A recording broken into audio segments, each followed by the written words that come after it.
Very excited to talk to you. We'll be getting into your new single, music video, your upcoming album. Before that, here at Bionic Buzz, we're all about people's passions. I wonder where your passion for music came from, led you an amazing musical journey. Was a certain album you heard, certain live performance, or something that was natural for you as a child?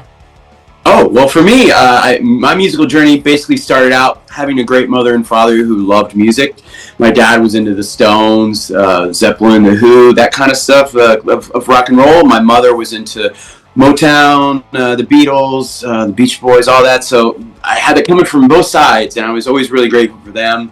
I got my first album in 1979. It was Kiss Alive. I remember in my baby book, it says a story of how I snuck up on a little stool and climbed up into the closet and unwrapped it before Christmas, and they caught me red-handed. And so, like, Kiss were my band as a child, and then I saw the Ramones when I was a kid, and that kind of changed my path in music, and them and like the Replacements, the Descendants, and but I think for me the songwriting kind of started. I loved like all the stuff coming out of like the indie world of like Sonic Youth, Dinosaur Jr., and then bands like My Bloody Valentine, The Smiths. But I wasn't good enough to play that. So when I was in like early 90s, I remember discovering Jawbreaker, Sam I Am, and the first two Green Day albums had come out. Of course, Kerplunk was the album that did it for me because I'm old. But yeah, so like that was like, okay, these bands and the Descendants too, and all they wrote songs that spoke to me as someone who was the weird kid who got alienated for loving art and music and got beat up for that in a small town Indiana school. And with that, I channeled that into creating music. And I would just sit in my bedroom and record demos of my songs with a drum machine and a 4-track. And that was the first demos of the Ataris. From age 13 to 19, I wrote what became the first album, Anywhere But Here. And then I would go to shows in the Midwest, and I went and saw the Queers and Mr. T Experience play at Bogart's in Cincinnati in 1996. The Vandals were opening, but I didn't listen to the Vandals much then. But my friend was like, why don't you give one of your demos to the Vandals? Because it had a want ad for a drummer in the demo. And because I couldn't find a drummer in Indiana, no one could afford drums, and who would want their kid banging on drums? You know, give them a guitar. It's $100, $200.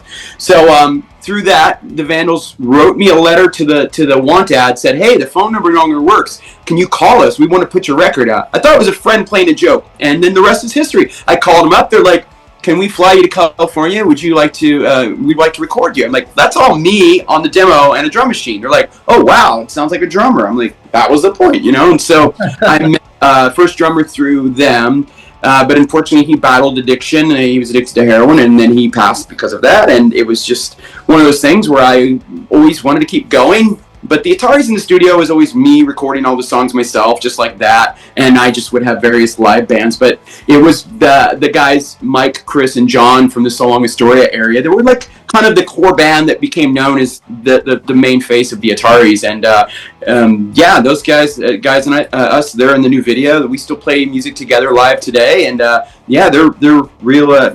Just always became friends. Everybody I've ever played with. But that was kind of the humble beginnings, how it all started, the concise.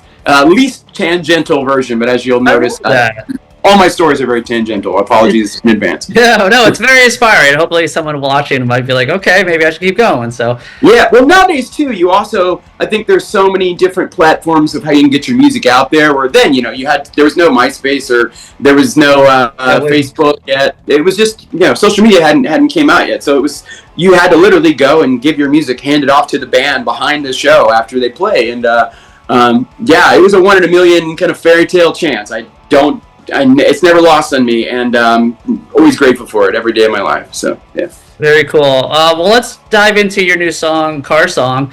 Usually I talk about the song first, but I feel like I got to go with the music video, because the music video backstory kind of inspired the song with the Breaking Bad actual car. I guess you could talk about the story there. Yeah. So here's what happened. So our mutual friend, our meaning my best friend Bob, who runs the studio I've been recording at, and he also plays drums on all my new recordings since 2013. he got an opportunity from his friend, because they're Herbie the Love Bug nerds. They all have vintage Herbies. And his buddy's like, I've been working on the new show for Vince Gilligan. He's like, the AD from Breaking Bad has a bunch of the cars. He wants to sell that Volvo. And Bob was like, oh man, my wife would murder me if I did it. He's just bought a bunch of stuff. He's always buying vinyl and vintage clothes. So he gave me first dibs. He's like, yo, do you want to buy this? I think probably secretly knowing that one day it would be his. So I did. I couldn't deny it. I was like, it was really cheap. And the one stipulation was it was going to a fan and somebody who wouldn't flip it or resell it. So of course, me and Bob drove to Albuquerque in full cosplay of Mike Ehrmantraut and Saul Goodman, and we showed up. The AD was so cool. He took us on a guided tour of the Breaking Bad Better Call Saul Museum, gave us all this insight to the show. He even rubbed it into the museum owners, like, this guy now has the car. Don't bug me for it anymore, because I guess they really wanted it. So I thought that was hilarious. But 1 week later, my actual car I drive to all of our shows died, and I was like, mother. So of course I immediately thought, well, I can't keep this car, the Breaking Bad car, because I need a new car, and I just spent like $7,000 on this car. So I reached out to my buddy Bob. I said, Bob, what if I traded you this car for studio time? Because I wanted to book studio time, but then all my money is now going to go towards a new car. And he's like, I would be so into that. So I traded the Breaking Bad Volvo to my best friend for a bunch of studio time, and then Car Song was born. Car Song's written about my first new car I bought in 2003, a boring Dodge Neon. But it's about the memories I had driving that car around North America, and also it's like a tribute to my father and kind of the Midwest town where I grew up in Indiana, and some of the abandoned factories and imagery you see in every middle America town, I guess. But that's how it started. You mentioned earlier where your passion for music kind of came from your dad too. He used to listen to stuff. So I guess a lot of the album that's coming out that kind of centered around that, or there's different themes for sure, but it's definitely very narrative driven. Lots of singer, songwriter, storyteller lyrics. I mean, for me, that kind of all really started. Well, it started before So Long Astoria, but I think So Long Astoria was the first album where the whole concept of that album was based around the concept of memories, and how there was this line in a book that Richard Hell of the band Television and the Voidoids wrote about how, like, each day he tries to live each day like in some way that will produce the best memory, kind of like a more artistic way to like a choose your own adventure kind of what you do in your day will create the best memories. And that's the chapter of this book called Go Now, and that's where the concept of So Long Astoria came about. I mean, people think it's like the Goonies, which there is one reference to that, but it's more so about that. And even the song 8 of 9, the final song, has a little bit of me reading in a really I always record analog tape, where we very sped the tape, slowed it down. It's all like underneath it, but that's me reading lines from Go Now. And so yeah, this album, it feels kind of like, without rehashing the past, it definitely, for me, I always have to continue moving forward. It feels like So Long Astoria, the next day, grown up 20 years later, but way more introspective, way more like, all right, the kid who wrote that album has now experienced losing his father. I went through the hardest breakup I ever had with my ex-wife, and that was just so out of left field, and it was really, really difficult. And then I got COVID in 2020. For 6 weeks, I ended up in the hospital. I almost died, and it was one of the most traumatic experiences I've ever had. After that, trying to learn to play shows again, and the long COVID I suffered was really difficult. But I'm out living life to the fullest now, and trying to do it with the precautions I take, but do the things I love, and I'm really grateful to be alive, and I think that really shows in the music. Yeah, I can't wait to hear it. I mean, I just went through the book too. I know how painful it is. So yeah, man. Yeah, totally. I'm so sorry to hear that, and I wish you all the best. Send you a big hug. Thanks. So yeah, you mentioned your father fortunately passed away, and his ashes, I guess, is being immortalized in the 7-inch vinyl of Car Song. How did that get put together? Well, I it's possible. Thank you. Yeah. Well, I saw a thing years ago that you could in like an in-flight magazine for families, if you want, there was like, plant a tree with your loved one's ashes so they can live on, and I thought that was great. And then I saw something where you could press like 10 records for immediate family. I reached out to him. It was exuberantly expensive for that company, and I'm like, you know what? I'd love to do this for my father because he was the biggest supporter of the music, and he was always on the early days of we had a message board and on MySpace talking to fans. He would send them VHS tapes of our concerts that he filmed, and when he passed, and now when the 7-inch came out, to see the outpouring of people like, oh, I know Bill, I knew him, he was the greatest, you know, he wished me happy birthday a bunch every birthday, like he was just that guy. I think some of it was because he was making up for lost time, because he battled alcoholism. My mother and him split when I was 5, and then he wasn't in my life for 5 years until they later weirdly got remarried when I was 10. Then he got sober, and unfortunately it took a toll on his body. So much later in 2014 when he passed, I just knew that the way I wanted to celebrate and immortalize him was to make him a part of the physical music that he always championed and encouraged me to create. And I knew it would have been the biggest honor for him. My mom felt that way as well. And so I talked to my friend Jeff, who ran the label Double Helix. They were always talking about wanting to put something out for the band. And I asked him, I'm like, could you help me realize this vision of doing this?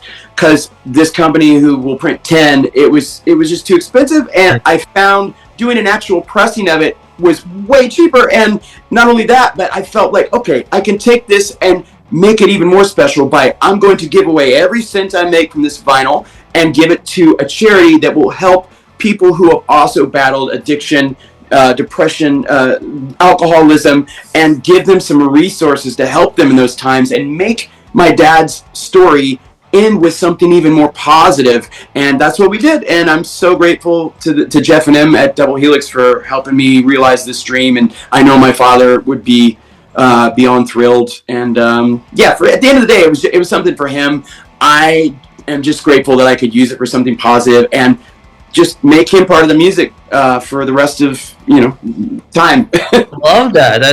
That's so amazing. So you're also going to be hitting the road this summer over in Europe in May, and then you're going to be back playing a bunch of festivals here in the States, and then hitting Canada in October with MXPX. So cool. I guess it's going to be a good mix of like some hopefully new and your classic songs. Yeah, we're definitely going to be adding Car Song into the set soon. But as far as our shows, I always like to play all the fan favorites. Of course, every time you come see us, you'll hear San Dimas, Boys of Summer, In This Diary, all those songs. We've got some other real big special things we're going to announce that I can't say yet, but those are coming up. And of course, Riot Fest, Aftershock Festival. We just announced a show with Sublime, maybe some other things with them coming up that are really cool. Some really great things on the horizon. I think for me, the smartest thing and best thing I did was go from the cycle of constantly touring for 3 months at a time to now, I have so much more time to create and work on music. It gave me time to finish this album, which I'm almost done, because now I go out, get to hang out with my buddies. We'll do Thursday through Sunday while I'll drive out, we'll play a weekend of shows, we'll play 1 festival, 2 festivals, come home. And it gives me balance and allows me to do what I love at the same time. I just kind of for once looked at like bands like MXPX who were doing that for years, and I just like, man, I'm going to try that. And if I don't like it, I can always go back to the grind that I'm so used to. Yeah. But it works so great, and it's allowed me to get this record and then almost an additional full record of songs that are halfway started as well. So wow. Very prolific. And so as for this album, what it's looking like, because the way it works with turnaround of vinyl and everything, to meet the cutoff time of an album being released by the end of the year, you would basically have to turn it in now. And I've got 3 more songs of vocals and a little guitars, and then 1 more song of vocals, and then I'll be done with the record. So it's probably going to be released in the early part of next year, but for the rest of the year, we're going to be releasing more 7-inches and more singles leading up to the record. And I really want the record to come out and be the soundtrack for the summer, like So Long Astoria and Blue Skies came out in March. So this will probably come out and I would say March of next year would be the most likely. But it's going to be done long before then. It just unfortunately, no one's going to get to hear it until then. But a lot of singles before that, though. Yeah, I can say you're going to be slowly releasing singles. That's kind of like the norm now for albums now. Yeah.